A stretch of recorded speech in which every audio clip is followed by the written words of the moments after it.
তাকাবেন, গুরুদেব যখন কানে ফু দেবে তখন দেখবেন বাসনারূপী ছাইটি দূর হয়ে গিয়ে কৃষ্ণ প্রেমের আগুন দাও দাও করে নিদায়। আচ্ছা বেশ বেশ, যারা যারা দীক্ষা নিয়েছেন, যারা নেন নাই তাদের জন্য একটা সুন্দর করে বলি, আপনার দীক্ষা নেবেন। কেন নেবেন একটু শুনে রাখুন। বলছে সূর্য যখন ওঠে পুকুরে একটা ফুল ফোটে, ফুলটার নাম পদ্ম ফুল। আর পদ্ম ফুল ফুটলেই দেখবেন ভ্রমর কোথা থেকে এসে পদ্ম ফুলের মধু পান করবার জন্য ঘুরঘুর ঘুরঘুর ঘুরঘুর করে।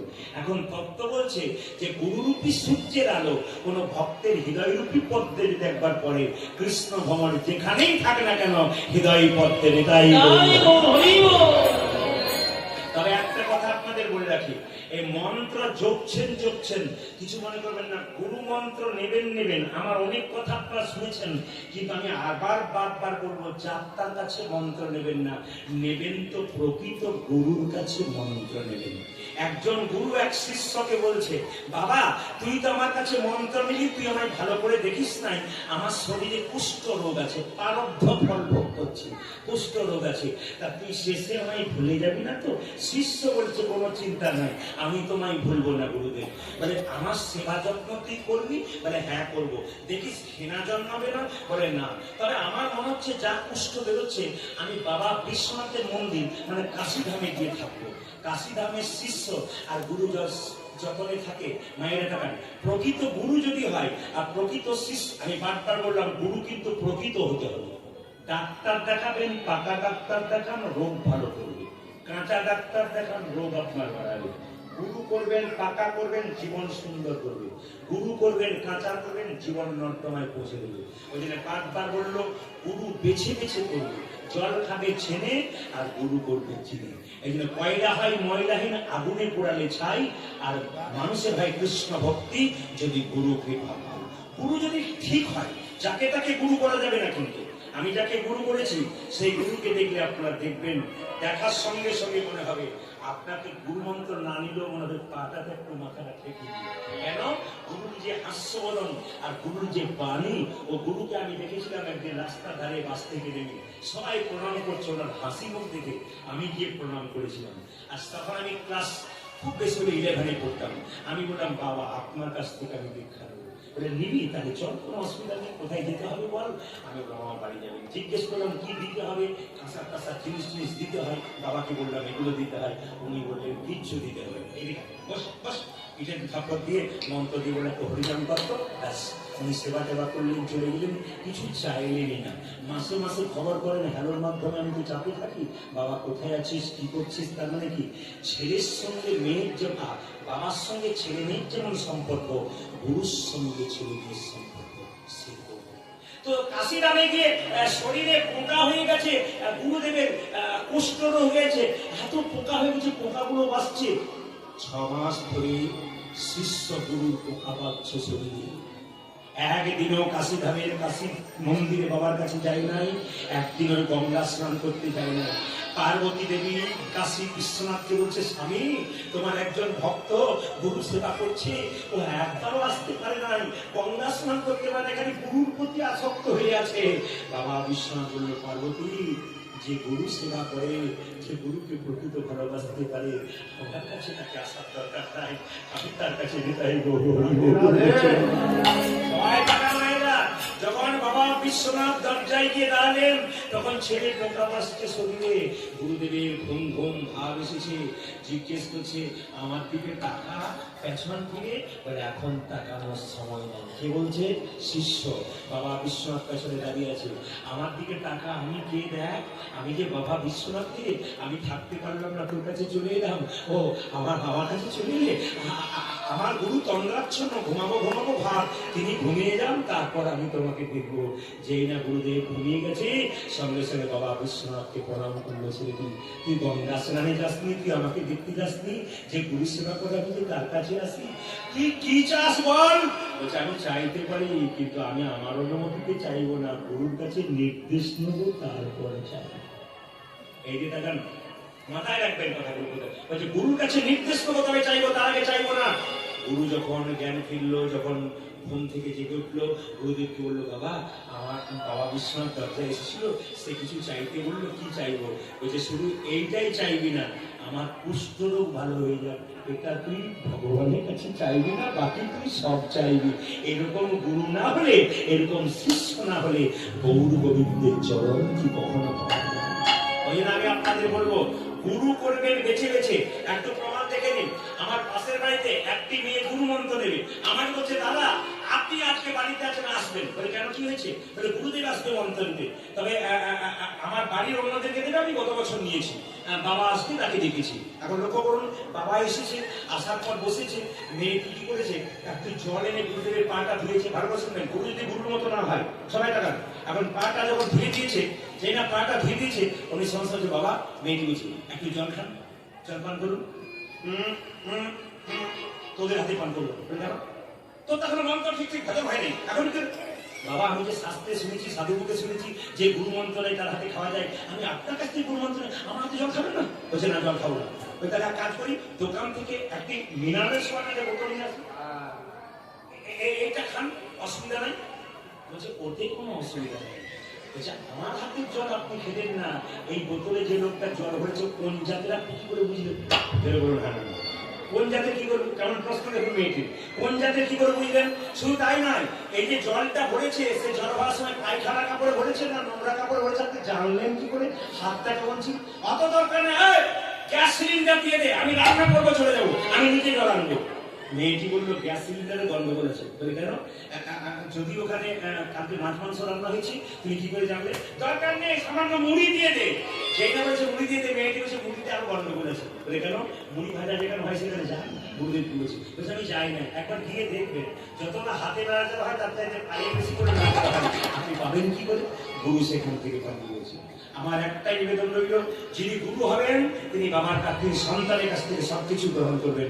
যিনি গুরু হবেন তিনি বিভেদ করবেন না, মেয়েকে মা বলবেন, ছেলেকে বাবা বলবেন, এরকম সম্পর্কের গুরু যদি হয় করবেন, বাকি গুরু করবেন না। আমার কাছে অনেক লোক প্রতিষ্ঠান, অনেক মেয়েরা আমাকে বলে, গুরু আমার কাছে খুব প্রস্তাব নিয়ে আসে, আমরা এখনই ত্যাগ করুন। রামকৃষ্ণ দেব বলেছে, গুরু দু প্রকার, কাঁচা আর পাকা। কাঁচা গুরুকে ত্যাগ করো, আর পাকা গুরুকে গ্রহণ করো।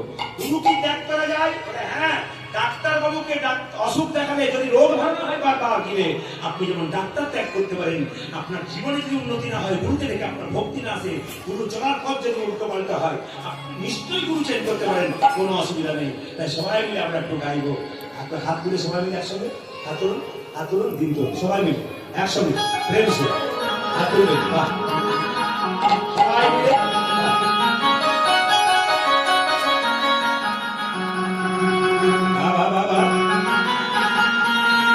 তুললেন।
আপনারও হচ্ছে, তবে কিছু মনে করবেন না।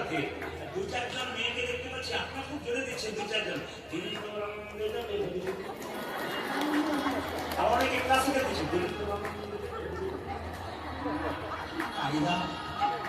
জোরে দিলে গন্ডগোল হতে পারে। আরে হাত তুলুন, যত আনন্দ করবেন তত পরমানন্দে দীপা পাবেন। আজারা দিন তোর আনন্দে আমি দেখতে না পাই, হাত তুলুন, দিন তোর আনন্দে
একজন আমাকে প্রশ্ন করেছিল হিন্দু ধর্মের এত অধঃপতনের কারণ কি?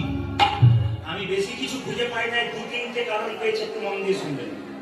যে যেখানে বসে আছেন, যে যেখানে দাঁড়িয়ে আছেন, হিন্দু ধর্ম দিনের পর দিন নিচের দিকে যাচ্ছে, উঁচু দিকে যাচ্ছে না, তার প্রমাণ কিন্তু আমি আপনাদের দেবো। আপনাদের হ্যাঁ ও কিছু বলতে হবে, একটু মিলিয়ে দেখুন।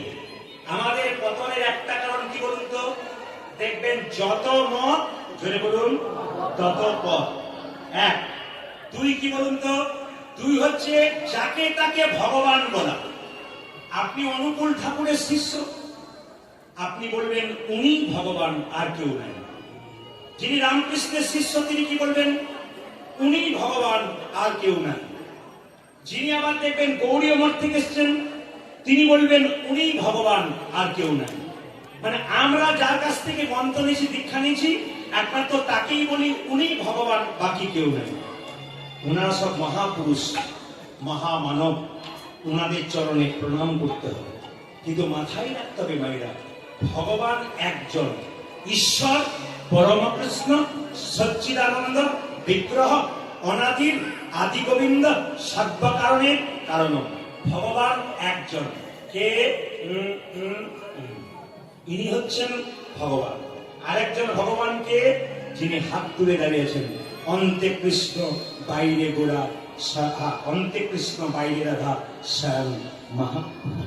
একটু বলে দিন, আর কেন অধঃপতন হচ্ছে আমাদের? একজন আমাদের ধর্মের নিন্দা করছে, অথচ আমরা শুনছি, একটা প্রতিবাদ করতে পারছি না। এর জন্য আমাদের ধর্মের আরেকটা। শুনবেন, হাতে হাত দিয়ে বসে থাকবেন না, ভদ্রলোকের মতো দাঁড়িয়ে থাকবেন না। ভদ্রলোক সাইডে গিয়ে পরে দেখবেন আপনার সব ভদ্রলোক উঠে গেছে। কেন? আপনি তো দিব্যি ড্যাং ড্যাং করে বলো হরি হরি বল করে চলে গেলেন। ছেলেকে কি দিয়ে গেলেন? ছেলেকে কি শিক্ষা দিয়ে গেলেন?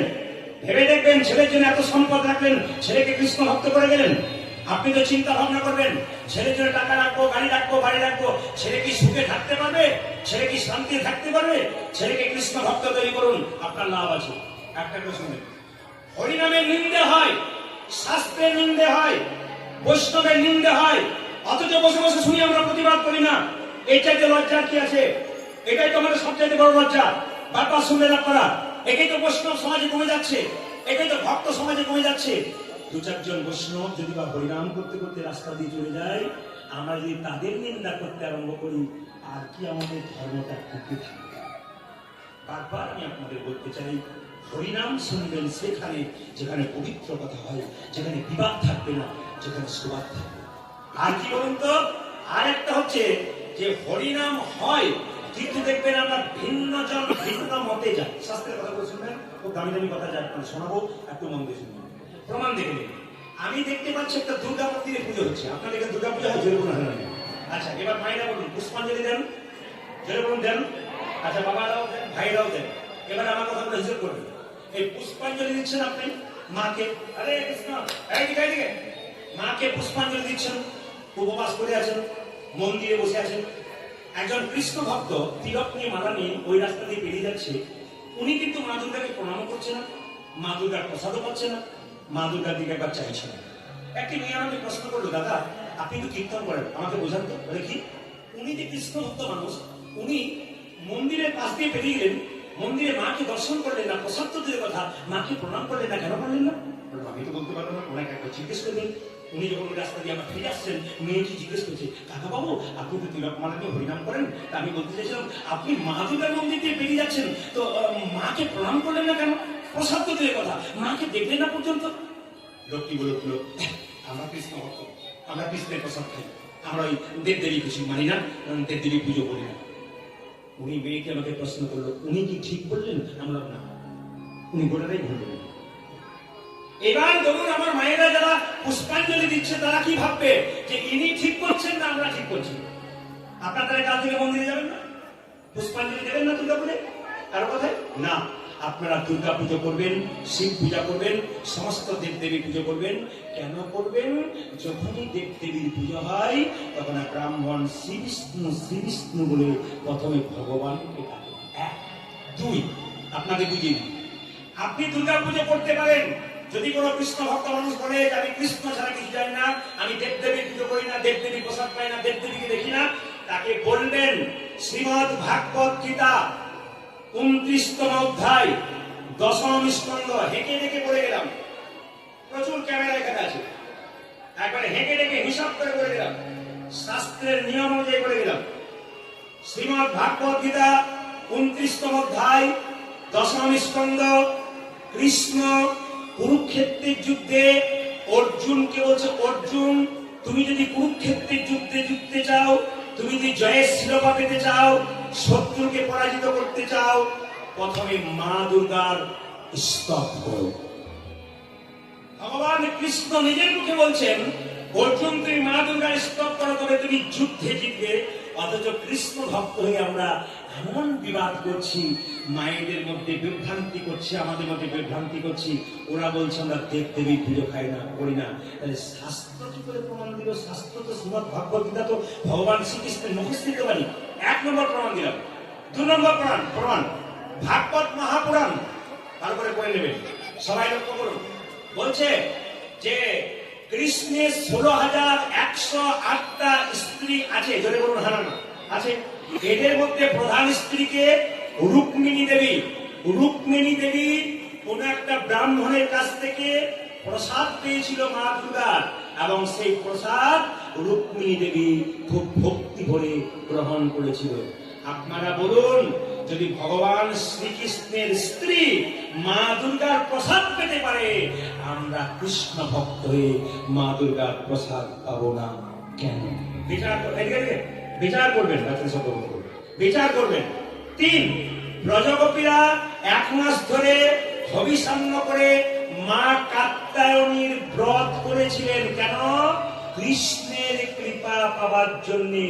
যে ব্রজগোপী কৃষ্ণকে প্রিয়তম আর নিজেকে প্রিয়তমা মনে করে, সে পর্যন্ত কাত্যায়নী পুজো করেছিল। আমরা কেন করতে পারি না? কেন বিভ্রান্ত ছড়াচ্ছেন?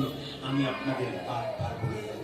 3, ভগবান শ্রীকৃষ্ণ বিষ্ণু সংহিতায় বলেছেন, তিনি বলেছেন, কি বলেছেন? তিনি বলেছেন ব্রজগোপীদেরকে, ব্রজগোপী তিনি বলেছেন ভক্তদেরকে, শোনো, তোমরা যদি বাড়ি থেকে বেরোনোর সময় দুর্গা দুর্গা বলো, আবার বাড়ি ঢুকবার সময় দুর্গা দুর্গা বলো, আমি তোমাদের মনের ইচ্ছা পূর্ণ করার দায়িত্ব নিই। ভগবান শ্রীকৃষ্ণ যদি নিজের মুখে বলে যে দুর্গা দুর্গা বলে ঘর থেকে বেরোলে, আর দুর্গা দুর্গা বলে, আগে তার মায়েরা দেখতেন না, ঘর থেকে বেরোলে দুর্গা দুর্গা বলতো না, দুর্গা দুর্গা কেন বলতো? কৃষ্ণ তার মনের ইচ্ছা, এটা তো কৃষ্ণ নিজের মুখে বলেছেন। ভগবান যদি বলতে পারে, আমাদের মধ্যে বিভ্রান্ত ছড়াবেন না।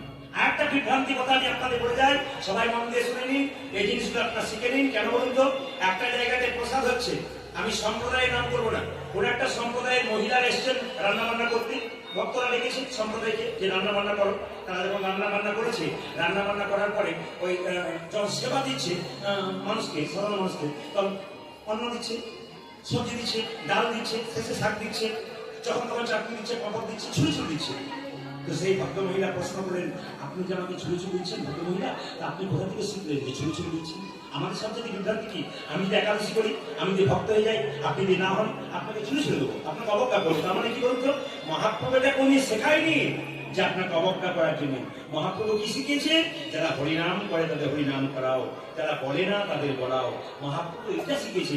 মহাপ্রভু বিবাদ শিখায় নাই, মহাপ্রভু সমাজ শিখেছে। তাই বলবো, সমস্ত মানুষ একসাথে একভাবে ভগবানের ভক্ত হয়ে যান। শাস্ত্রকে সম্মান দিন, বৈষ্ণবকে সম্মান দিন, ভক্তকে সম্মান দিন। ভগবান নিজের মুখে বলেছেন, যে আমাকে ভালোবাসে সে ভক্ত, কিন্তু যে আমাকে ভালোবাসে, আমার ভক্তকে ভালোবাসে, সে আমার শ্রেষ্ঠ ভক্ত। শ্রেষ্ঠ ভক্ত যদি হতে হয়, তাহলে আপনি মহাপ্রভুকে ভালোবাসেন, কৃষ্ণকে ভালোবাসেন, আর ভক্তগণকে ভালোবাসেন। তাই মহাপ্রভু বাড়িটা আমরা গাইতে গাইতে সবাই মিলে আমরা লীলার মধ্যে প্রবেশ করবো। সবাই 10-5 সবে মিলে দাঁড়িয়ে বসিয়া কীর্তন করা সবে, হাতে তালি দিয়া। সবাই হাত ধরুন। এখন যারা তুলবেন না তাদের জন্য মেডিসিন আছে, ওরা কিন্তু কিছু বলবেন না। মেডিসিন দেওয়ার পর যেন বন্ধ হয়ে যাবে তা নয়, আমি একটু মেডিসিন দিয়ে ফেলবো। ওই জন্য যারা তুলবেন না তারা একটু হাতটা তুলবেন, নইলে কিন্তু মেডিসিন পেলে তখন অসুবিধা হয়ে যাবে। হাত তুলুন, সবাই হাত তুলুন। 10-5 সবে মিলে দাঁড়িয়ে বসিয়া কীর্তন কর সবে, হাতে তালি দিয়া মহাপ্রভু বাণী। সবাই একসাথে হরে হরে নম কৃষ্ণ নম কৃষ্ণ যাদবায় হরে হরে নম কৃষ্ণ যাদবায় নম হরে নম কৃষ্ণ যাদবায় নম হরে হরে নম কৃষ্ণ যাদবায় নম যাদবায় যাদবায় কেশবায় হরে হরে যাদবায় মাধবায় কেশবায় নম যাদবায় মাধবায় কেশবায় নম খোটা যাদবায় মাধবায় কেশবায় নম গোপাল গোবিন্দ রাম শ্রীমধুসূদন রে গোপাল গোবিন্দ রাম শ্রীমধুসূদন গোপাল গোবিন্দ রাম শ্রীমধুসূদন গোপাল গোবিন্দ রাম শ্রীমধুসূদন গিরিধারী গোপীনাথ মদার ধরি গিরিধারী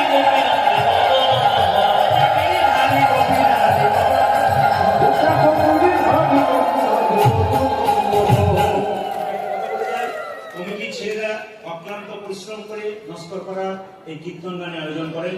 এবং সত্যি আমি আপনাদের বলে যাই, আপনাদের এই নস্কর করার নাম কিন্তু প্রতিটি জায়গাতে আছে। কেন? এনারা শিল্পীদেরকে বেছে বেছে আনেন এবং এনারা শিল্পীদেরকে সম্মান দেন এবং ভক্তদেরকে সম্মান দেন, পরিবেশকে এত সুন্দর তৈরি করে। এই জন্য এরা কিছুটা খরচের দরকার হয়, যেটা কিন্তু খুব কষ্ট করে করেন। আপনাদের কাছে নিবেদন রইল, আপনারা কিন্তু আপনাদের কাছে তো হাত পাতবেন। আমি বারবার বলবো, কীর্তনের শেষে অনেকে দেখবেন কীর্তনে পয়সা, আমার কথা বলছি, অনেকে পয়সা দিতে আছে, 1 টাকাও আমাকে দেওয়ার দরকার হবে না। আপনারা ওনাদের ঝুলিতে দিন, ওনারা যাবেন, আপনারা পরিপূর্ণ করে দিন, যেন সুন্দর সুন্দর অনুষ্ঠান উপহার আপনাদের দিন। হাত ধরুন। হরে হরে নম কৃষ্ণ যাদবায় হরে হরে নম কৃষ্ণ যাদবায় নম হরে নম কৃষ্ণ যাদবায় হরে হরে নম কৃষ্ণ যাদবায় নম যাদবায় মাধবায় কেশবায় হরে যাদবায় মাধবায় কেশবায় হরে যাদবায় মাধবায় কেশবায় হরে যাদবায় মাধবায় কেশবায় হরে গোপাল গোবিন্দ রাম শ্রীমধুসূদন হরে গোপাল গোবিন্দ রাম শ্রীমধুসূদন গোপাল গোবিন্দ রাম শ্রীমধুসূদন গোপাল গোবিন্দ রাম শ্রীমধুসূদন গিরিধারী গোপীনাথ মদন মোহন হরে গিরিধারী গোপীনাথ মদন মোহন হরে গিরিধারী গোপীনাথ মদন মোহন গিরিধারী গোপীনাথ মদন মোহন। আসলে সব ভালো লাগলে একটা জিনিস খারাপ লাগবে, বলবো না কত না বলাটাই ভালো। আমি তো সব বছর আসতে পারি না, মাঝে মাঝে আসি। আপনাদের ভালো লাগলো সব, কিন্তু এই বছর একটা জিনিস খারাপ লাগলো, যেটা ভুল আর বলা যাবে না। না সব ভালো লাগলো বলতে বলতো, সব ভালো লাগলো, একটা জিনিস খারাপ লাগলো। কোনটা খারাপ লাগলো? সবাই হাত তালি দিচ্ছেন, হরি হরে নম কৃষ্ণ যাদবায় নম, আর দুজনকে দেখতে পাচ্ছি, এদের থেকে ভালো লাগলো।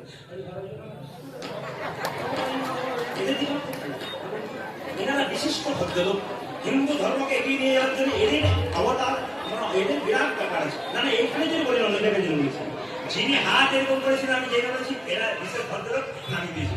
তবু কিন্তু এক হাতটা এরকম করে আছে। ওকে একটা বলছেন, না না ও যেন সুপারি, ভেতরেও রস নেই বাইরেও রস নেই। কিন্তু সুপারি দেখবেন খেলে দাঁত নষ্ট হয়, কোনো কাজ নাই, কোনো রসই নাই। কিন্তু সুপারি মতো কিছু ব্যক্তি আছে যাদের হাত আপনি যতই বড় কিন্তু নামাবেই না, তবে ওকে খোঁচাখুচি চলছে, ও নামিয়ে দেবে। হাত ধরুন। হরে হরে নম কৃষ্ণ যাদবায় হরে হরে নম কৃষ্ণ যাদবায় হরি বল জগন্নাথ কেশবাই নমঃ জগবাই নমঃ কেশবাই নমঃ জগবাই নমঃ কেশবাই নমঃ জগন্নাথ জগন্নাথ কৃষ্ণ হরে গোপাল গোবিন্দ শিব ভূষণ হরি গোপাল গোবিন্দ শিব ভূষণ গোপাল গোবিন্দ শিব ভূষণ গোপাল গোবিন্দ ভীম দুর্গা হরি হরি গোপীনাথ নমঃ হরি হরি গোপীনাথ নমঃ হরি হরি গোপীনাথ নমঃ এদেরটা বন্ধ করলাম, এবার আপনাদেরটা নেব। দেখি আপনারা জোরে জোরে কেমন গাইতে পারেন। সবাই মিলে একবার গাইবেন তো উচ্চ স্বরে, এত জোরে গাইবেন যেন একবার উস্তি পর্যন্ত যায়, এত জোরে গাইবেন। হাত তোলা একসঙ্গে, হ্যাঁ সবাই মিলে হরে কৃষ্ণ জোরে হরে কৃষ্ণ কৃষ্ণ কৃষ্ণ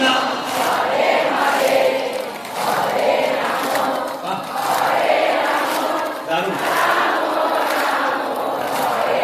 আরো জোরে হরে কৃষ্ণ হরে কৃষ্ণ কৃষ্ণ কৃষ্ণ হরে রাম হরে রাম। আমি আপনাদের বলবো আস্তে, শেষে যেন কেউ ভুল বুঝবেন না, আগে থেকে ভুল বুঝবেন। এক মিনিট।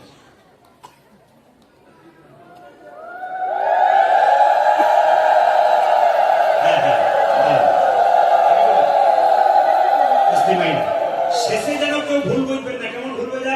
আমার পাশের বাড়িতে একজন কাকা আছেন, উনি সারা জীবন হরিনাম করলেন না, কাকিমাও করলেন না, শেষে যখন বয়স হয়ে গেল, ছেলের বিয়ে গেল, বৌমা মুখ ঝামটা দেয়, এক থালা ভাত দেয়, 20টা কথা শোনায়, তখন ভগবানের মন্দিরে গেছে আমি ছাড়া কোনো উপায় নেই, তুমি ছাড়া কোনো উপায় নেই যেন ধরতে না হয়। এখন থেকে বলবো, সবাই মিলে বলবেন বলে ধরি।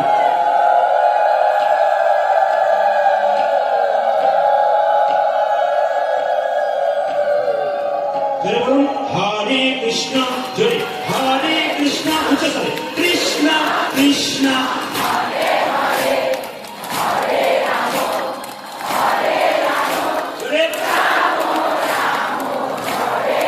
জোরে হরে কৃষ্ণ উচ্চ স্বরে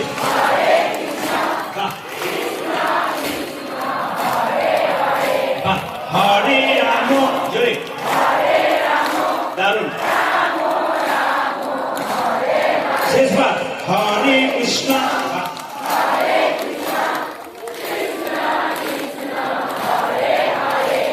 হরে রাম জোরে দারুণ।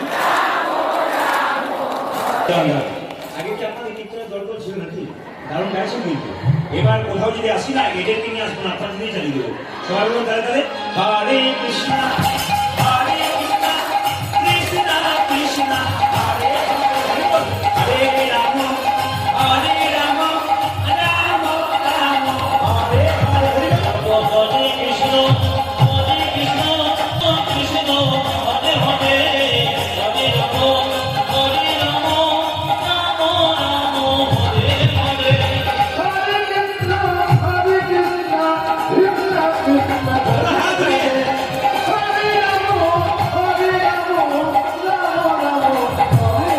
হরে কৃষ্ণ হরে কৃষ্ণ কৃষ্ণ কৃষ্ণ হরে হরে হরে রাম হরে রাম রাম রাম হরে হরে।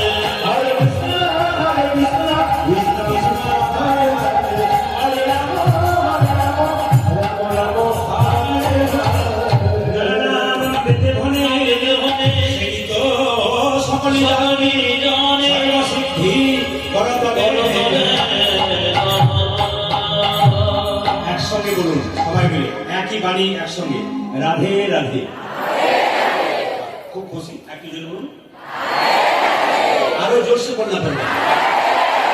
दोनों हाथ उठा के बोलो, प्रेम से बोलो, आरो जोर से बोलो।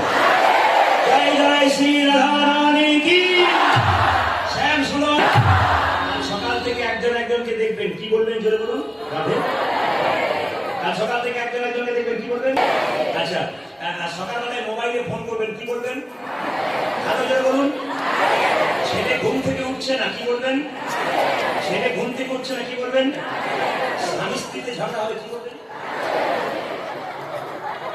আচ্ছা, সবাই মিলে বলো রাধে রাধে। সবাই মিলে চলুন আমরা যাই।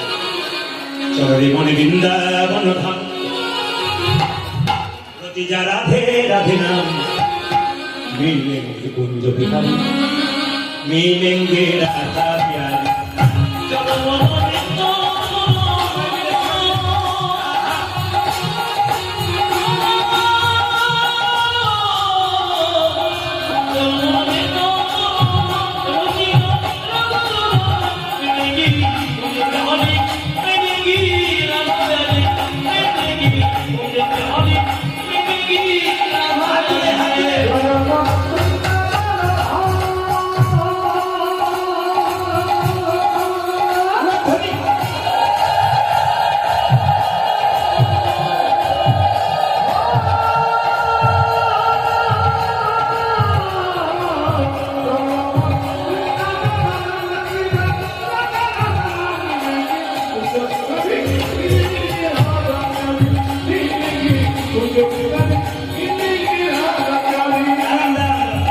আপনারা কারা কারা বৃন্দাবনে গেছেন হাত তুলুন।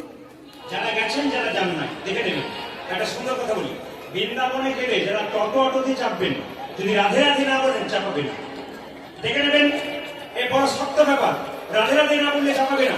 আপনি যদি 20 টাকার জায়গায় 50 টাকা দেবো, রাধে রাধে বলবো না, হবে না, তোমার হলো না। এবার বলবেন, যে ব্যক্তি টোটো চালায় সারাদিন কেউ যদি রাধে রাধে না বলে আর সে চাপবে না, আর চাপাবো না, তার কি করে পেট ভরবে? ইউনিয়ন থেকে কথা দেওয়া আছে, সারাদিন কেউ যদি রাধে রাধে না বলে তুমি চাপাবে না, তোমার যদি রোজগার না হয় ইউনিয়ন থেকে তোমাকে সারাদিনে খরচ দেবো তো বাচ্চা, কিন্তু রাধে রাধে না বললে কিন্তু চাপাবে না। কি সুন্দর নিয়ম দেখুন। আবার দেখবেন, আপনাদের এখানে জানি না নিয়ম আছে কিনা, আমাদের বিভিন্ন জায়গায় গান করতে যাই। সেদিন একটা জায়গায় গান করছিলাম আমি বাঁকুড়াতে, ওদের দেখলাম গ্রামের ওই মুহূর্তে আর এই মুহূর্তে দুটো প্রস্তাব দিয়েছে। কি দিয়েছে? কোন মা চাওলা কীর্তন চলাকালীন এই 2 দিন যদি গ্রামে ঢোকে তার 5,000 টাকা জরিমানা, আর কারো বাড়িতে যদি মাছ রান্না হয় তার 10,000 টাকা জরিমানা। ভয়ে কেউ মাছ খাচ্ছে, ভয়ে কেউ খাচ্ছে না, কারণ খাচ্ছে না বলুন তো, কি দরকার 10,000 টাকা দেওয়ার জন্য? যে কদিন হরিনাম হবে মাছ মাংসের গন্ধ যেন বাড়িতে না আসে। আরে মহাপ্রবেশটা আপনাদের কৃপা কত, এগুলো কিন্তু মানবেন আপনারা, এগুলো তো মানার দরকার। হাত তুলে চলো রে মনে, সবাই চলো রে মনে বৃন্দাবন ধাম প্রতি যা রাধা রাধা মিলেঙ্গে বিহারী মিলেঙ্গে রাধা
অনেক লোককে দেখা যায় রাস্তাতে খাবার হজম করার জন্য দৌড়ায়, আবার কেউ পেটের জ্বালায় দৌড়ায়। জোরে বলুন হ্যাঁ না? যারা দেখবেন মর্নিং ওয়াক করছে ওরা খাবার হজম করার জন্য দৌড়াচ্ছে। অনুকূল ঠাকুর বলছে যে যত ভোগী সে তত রোগী, আর যে যত ত্যাগী সে তত নিরোগী। সিনেমার নায়ক নায়িকা 70 বছর বয়স, দেখে মনে হচ্ছে 50। কেন বলুন তো? ওরা খায় কম, এই জন্য ওদের চেহারাটা ভালো থাকে। আর যত খাবেন যাবার পর তাড়াতাড়ি করবেন আর কি। এই জন্য বারবার বলি, অনুকূল ঠাকুর বলেছে যারা নিরামিষ খায়, এদিকে যারা নিরামিষ খায় তারা বট গাছের মতো ধীরে ধীরে বাড়ে, বহুদিন পরে মরে। আর যারা আমিষ খায় তারা কলা গাছের মতো, এটা হুড়ুর করে বাড়ে আর হুড়ুর করে মরে। এই জন্য বলে রাখি, সকালবেলায় ঘুম থেকে একটা কথা বলে রাখি, যে এখানে বসে আছেন আপনারা কিছু মনে করবেন না, মায়েরা আচ্ছা গালে হাত কেউ দেবেন না। মানে আপনারা মাংস ফাংস খান আমি জানি, মানে আমি খবর নিয়েছি আপনারা মাংস ফাংস আচ্ছা খান, অসুবিধা নেই। কিন্তু আমি আপনাকে প্রশ্ন করবো, একজন সাহস করে বলতে পারবেন যে আমি মাংস খাই? আমি খুশি হব। হাত তুলে দেখান, একজন সাহস করে বলবেন আমি মাংস খাই, একজন দেখাতে পারবেন? আচ্ছা বেশ বেশ। আচ্ছা হ্যাঁ, আপনি দেখেছেন? হাতটা তুলুন। আচ্ছা হাতটা তুলুন। আচ্ছা আপনাকে একটা প্রশ্ন আছে, কিছু মনে করবেন না। আপনি বললেন আমি মাংস খাই, আপনার 5টা আঙুলের মধ্যে একটা আঙুল কেটে আমাকে দেবেন, আমি তার ঝোল করে খাবো, দেবেন? যেটা বলুন দেবেন না? আমি আপনাকে বলি না, আপনাকে বলে সবাইকে বলছেন যারা খায়, আপনাকে দিয়ে বললাম। আপনার একটা আঙুল কেটে দিলে কত কষ্ট হয়, যার গলা কাটা হচ্ছে, ছটফট করছে, মৃত্যুর সঙ্গে লড়াই করছে, তাকে খেয়ে কি সত্যি আপনি সুখী থাকবেন? প্রেম সে বলুন হ্যাঁ না? জোরে বলুন। আচ্ছা কৃষ্ণের সংসার যদি এটা হয়, কৃষ্ণের সংসার যদি গোটা পৃথিবী হয়, তাহলে আমিও যেমন, একটা ছাগলও তেমন, একটা পশু তেমন, একটা পাখিও তেমন। তাহলে বলুন তো, পশু পাখিকে মেরে যদি কেউ মন্দিরে যায় খেয়ে, তাহলে ভগবান কি তার প্রতি খুশি হয়? জোরে বলুন হ্যাঁ না? না। একটা কথা বলে রাখি, আমাদের কেউ মারা গেলে 13 দিনে, 10 দিনে কিংবা 11 দিনে কি হয়? জোরে বলুন শ্রাদ্ধ হয়। এবার বলুন তো, যে প্রতিদিন মাছ মাংস খাচ্ছে, পেটে মরা জিনিস রাখছে, তার কতদিন অসহ্য হয়? তার তো সারা জীবন অসহ্য হয়। সেটাতে গোবিন্দকে দেবে কি? আমি আপনাদেরকে খেতে বারণ করছি না, আপনারা খাবেন, কিন্তু বিচার করে খাবেন কথাগুলো। আমার একটা আঙুল কেটে দিতে যদি এত কষ্ট হয়, যারা প্রাণটা নিয়ে নেওয়া হলো সে যখন ছটফট ছটফট করছে, মৃত্যুর আগে ভগবানকে কেঁদে কেঁদে বলছে প্রভু আমাকে মারবার জন্য কত কিছু করছে, যে খাবে তার কি হবে, আর যে কাটছে তার কি হবে? মাংস যে রান্না করে সে যেমন অপরাধী, মাংস যে খায় সে তেমন অপরাধী। শাস্ত্র বলেছে, আমি বলি নাই, শাস্ত্র বলছে মাংস যে খায় ও রৌরব নামক নরকে যায়, আর মাংস যে রান্না করে তার কুম্ভীপাক নরকের টিকিট কনফার্ম হয়ে যায়। এবার আপনারা ভাবনা চিন্তা করুন, হাসি নয় বিবেচনা করতে বললাম, আপনাদের ছাড়তে বললাম না। হাতুর ভাইরা হাতুর, সবে ধাম সে প্রিয়তম দাম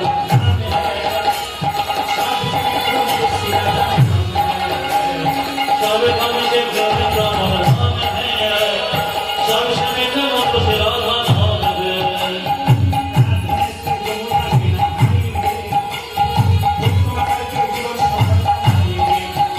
वो काट से जमुना में नहाएंगे, अब कथा करके जन्नत आएंगे। সকালবেলায় ঘুম থেকে উঠে বৃন্দাবনে গেলে দেখবেন সব মেয়েরা, সব ছেলেরা যমুনার দিকে দৌড়াচ্ছে। প্রশ্ন করবেন কেন? যমুনাতে স্নান করবার জন্য। শাস্ত্র বলছে সূর্য ওঠার আগে কেউ যদি স্নান করতে পারে, তার শরীরে অনেক রোগ দূর হয়, মনের পবিত্রতা জন্ম নেয়।